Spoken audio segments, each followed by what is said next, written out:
I talked about previous message, I talked about Christian consumers, that all we do sometimes as a Christian, we consume, we don't produce anything, and that's not true discipleship.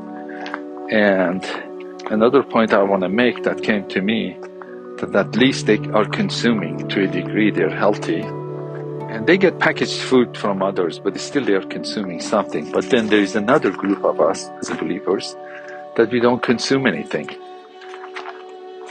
We forgot that there is food from above, even if it comes from other people. Still, some people are consuming, but there are other group, as I was just mentioning, they have not consumed anything from above or spiritual at all for so long, and they're starving Christians. To me, it was better at least they were consuming Christians, but they are starving. And it's our job to feed them, take care of them, like Mother Teresa took care of a lot of starving people. And when we fed them enough, then we should help them to become productive. Go to, from a starving, they become consuming. From a starving Christian, they become consuming Christian. And then from consuming Christian, they become productive Christians. And then there is another thing that came to me I want to share with all of us, that you have people that from starving Christians, they became consuming Christian. From consuming Christian, they become productive Christians. But they don't walk in love. We need to understand what we produce, if it doesn't have life and love, it really doesn't produce life. And the way I see it, there are 4 levels so far I see it. Starving Christians,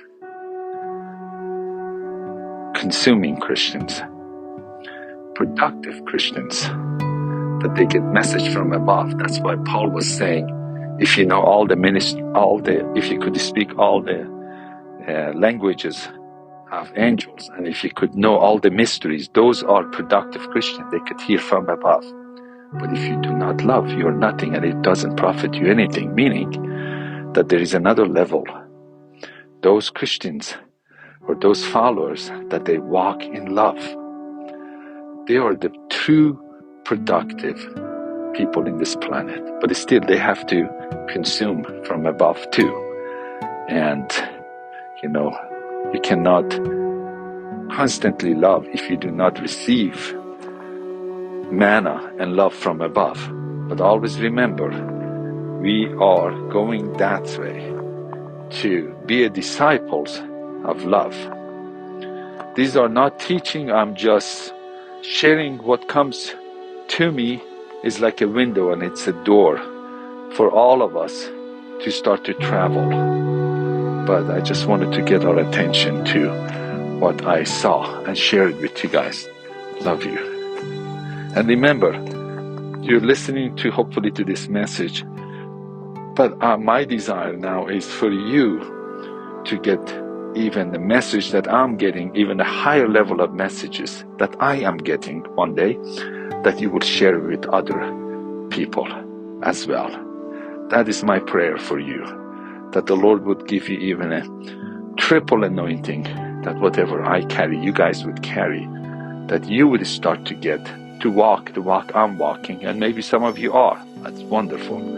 And if not, you would even pass me and pass us that who are kind of giving food to some. That is my heart. But always with love. It's not really about revelation from above. It's about love that comes through revelation. One of my friend recently visited me, Alan Smith. I don't think he would mind. He's a pastor and a businessman and a farmer. And he said long time ago, if I remember correctly, his dream. Long time ago, he had a dream. The angel of the Lord came to him and showed him 10 big rocks. And the angel said, those rocks, you know what they are? He said, no. The angel said, those are the 10 commandments. They were the Lord's message God's message to earth, to humanity? Ellen said, yes. And the angel said, but most people could not really do what God asked them to do. That's what he sent his son. And the angel said, always remember, God's love was more important to God than his message to humanity. Again, God's love for humanity was more important to God than his message to humanity. That's why he sent his son.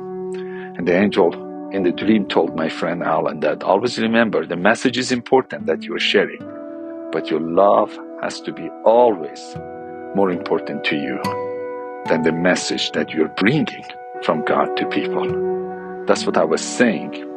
Even when you become the productive believers and the disciples, the love is way more important than the message that we bring from above.